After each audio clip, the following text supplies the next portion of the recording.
Hello and welcome to my channel, Making Crafts. Today I am going to show you some projects I created using some dies from In Love Arts Shop. In Love Arts Shop contacted me and asked if I would like to collab with them. And I've purchased dies from them before in about, I don't know if it was 2020 or 2021. I purchased quite a few dies from them, and I think even some stamps, and I just hadn't purchased in a while because I had so many that I had gotten from them. But then they contacted me and wanted to know if I wanted to do a collab with them. And so they had some products that they wanted me to try out and show you all. And so these things are a little different now. In the past, they really didn't have a branding, but it looks like they may have a branding, or they're using a brand now that they're selling. In the past, there was no branding on it. It was just a number in a clear package. So like I said, it's been a year or two since I've ordered from them, and every time I ordered from them I had good success. So when they asked if I would do a collab with them, I thought sure, because it's a company that I've trusted before, you know, ordering from, and I've always gotten what I've ordered. So I don't ever like to show anything unless I'm sure that it's going to be something legit. But this one is, the prices are fairly well on that one, fairly inexpensive. And so I'm just going to show you the dies though. And I'll link below to all of these that I got. And I'm also going to give you a little tip on how to use these, because I really like these dies. And so they're kind of like a mosaic, or, and I know they're apart in there now. They don't come apart like that. They come all put together, and then you'll have to twist them to get them apart. I couldn't get my snippers in there to snip them, so I did have to just twist them out. And so I do have this one taped up, and I will explain later why it's done that way. But I've got a few tips I'm going to show you, but I want to show you the finished projects, and then I'll show you some tips on how to use these, because when I first started, the first one I tried was an absolute mess, but I didn't realize what I was doing. So I'm going to give you a few tips that helped me, and they worked and this was the one I created showing you the tips, and then once I created this one, I was able to create these two without any issues, and first try was super simple.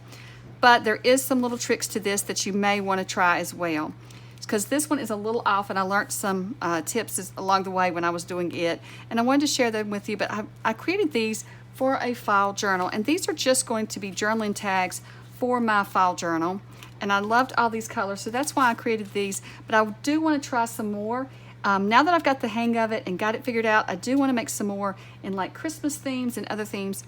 And so I'm going to go ahead and switch over to the video where I'm showing you some tips, and then I'll be back to finish out the video. So to get started on this little journaling card, the most important part is this part. It's the small little cut out from the die. So when you cut this out, it'll cut out a bunch of solid triangles as well, but the most important part is this little piece, even though it's so thin. So when I first made my first card, when I went to cut it out, somehow I lost the thin piece. I never saw it fall out of the die, so I couldn't figure out why it didn't cut that piece. So be sure to watch for this thin piece, because this is really the only way for me to line these up. Now others may have a easier way, and if you have any tips, just leave them below. If you've used dies like this before, give me all the tips you have, because I could use them. So this was the only way I could create these journaling cards and make them work for me. So I wanted just to show you, in case you were wanting to make some, this should work for you as well. So all I'm doing is just adding glue to the back of this die cut here, and it is very thin, and I thought about using some double-sided tape. You know, you can run it through with the paper stuck to it. The only issue was it's going to waste a lot. All that inside there, all those little triangles being cut out of it, I'm not sure that I would ever be able to use it for anything else, and I hate to waste, so I'm just adding a thin line of glue. And so then I'm adding it to the card base here, and the card base measures 4 by 5.5. That is a little awkward size. Typically, if I'm going to be making an A2 card and the base, it would be 4 1/4 by 5.5. But this one was 4 by 5.5, and maybe we could have cut it a little different and made it work differently. But I'm not using it for a card anyway. I'm using it for a journaling card, so that didn't matter. So when you are putting this together, this little piece here, even though it doesn't seem that important, is so important for lining everything up. So take your time adjusting it, being sure to get it laid out straight and all the lines straight onto your paper. And depending on the cardstock that you're using as to how flimsy it will be. This was a little thinner cardstock. So once I get it pressed down really good, this is going to be our guide on putting all the other pieces in. Now I'm going to have a few more tips for you. I know it seems silly, and maybe it was just me with the first card. I just wasn't thinking, but I thought I would share these tips in case you struggle like I did.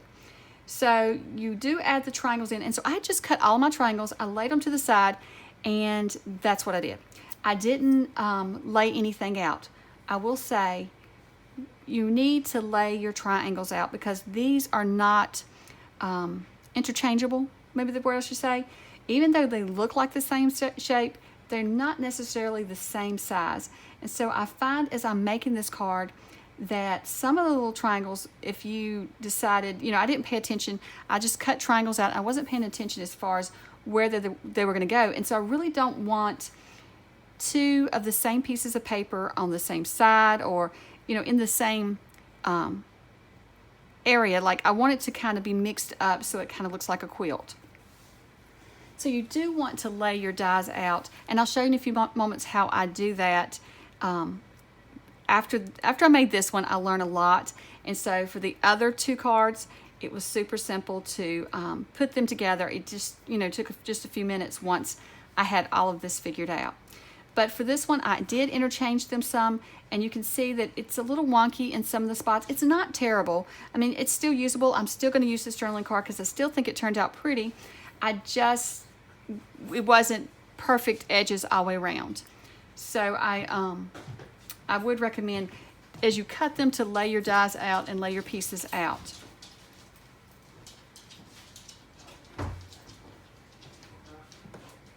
So once because once you start gluing them in, it's very easy to put them in. But like here, I thought that one went in that spot, but I could notice that there wasn't enough of the cream color edge around it.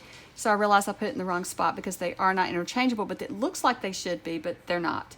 So, but that's okay as long as you lay it out. When you cut yours out, if you lay it out as you're cutting it out, you'll have no issue. Like I said, the other two journaling cards came together so quickly by doing that. And I think it makes it come together faster when you do that.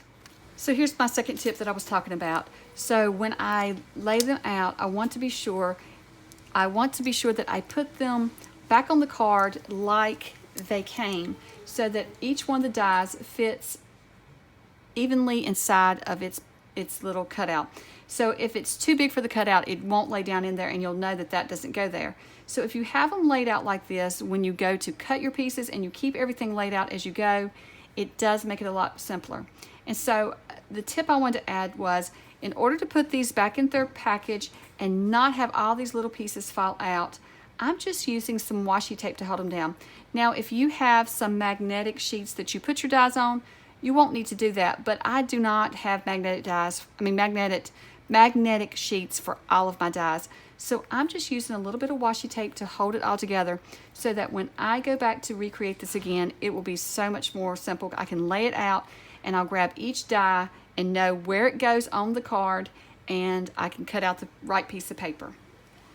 So I hope that those tips do help out, and I did leave the tape off of these because I was waiting to show them to you, and then I think I'm just going to tape over them as well to keep them together, because I think that is one thing that's very important, is when you're cutting these out, be sure you have all your pieces together so you know where each one goes.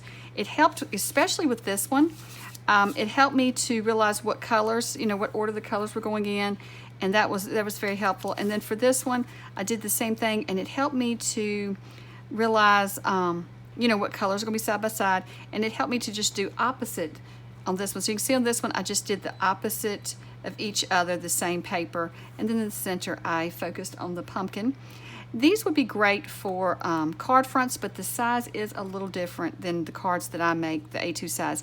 This one is 5.5 by 4, so that's a little awkward for me because then you're going to have, it's going to be touching top and bottom on your card, but it's not going to be as wide. I guess you could trim your card base down if you wanted to, but I really wanted to get these to use as journaling cards in my journal, and they make it even make pocket, use them as a pocket. You make it turn this one like this as a pocket or this way, and these could be like little side pockets. I don't know, I just really wanted to create a quilt. To me, it's like a quilted look, and so I just wanted that type of journaling cards. So I plan on playing with these some more, and I'll probably bring these out again for some Christmas papers, and I'm not sure what other papers, but we'll see what I come up with. And thank you so much for watching, and don't forget to look down in my description for a coupon code to get a discount on the In Love Art Shop.